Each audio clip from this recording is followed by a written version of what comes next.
Hello, hello mga kamarites. Ayan, nandito tayo ngayon sa may Simsatoy.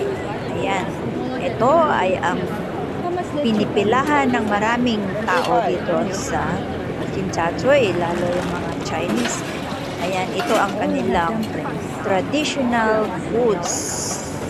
Ayan, kung baga ito yung sinasabi nilang street foods, pero hindi siya nasa street, kumbaga na mayroon siyang pwesto. Ayan, napakarami pong tao dito guys na pumipila.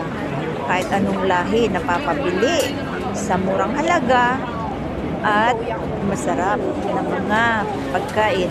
Ayan, katulad ng mga sausage, chicken, cuttlefish, fishball, shumai, marami pang iba. Fruit drinks, kasi kasama po ito ng kanilang stools. Ayan. At ang mga tawag nito, ang tinatawag nilang waffle. Ayan, meron din silang waffle, meron din silang mga pansit.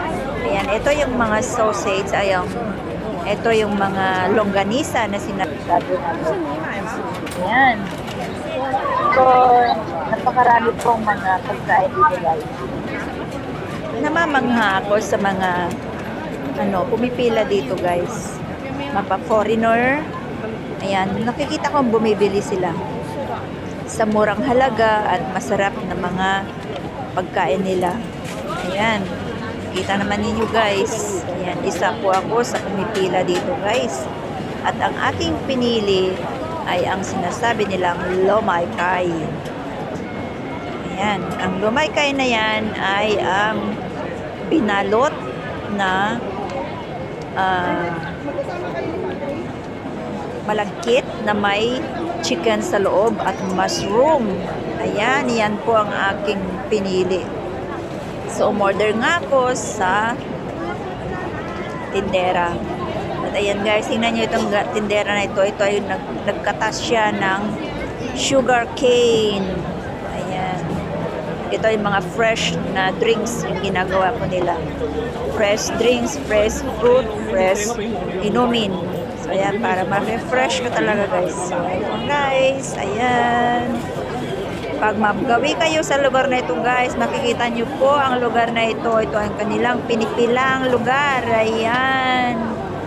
Ang kanyang sugarcane drinks. Ayan. Fresh na fresh po yan guys. Mula sa tubo. Ayan ang kanilang tubo na nakikita sa tabi ng dalaga. Ayan. Gumagawa sila ng mga fruit drinks, fruit juice. Ayan. Sana po ay nagustuhan po ninyo yung vlog na ito guys. Sa uulitin.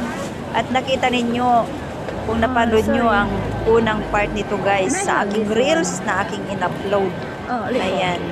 Ito po, mismong masasaksihan ninyo ang mga murang paninda dito sa may Hongkong traditional foods at ang mga street foods na tinatawag yan. Thanks for watching guys. Follow more. God bless.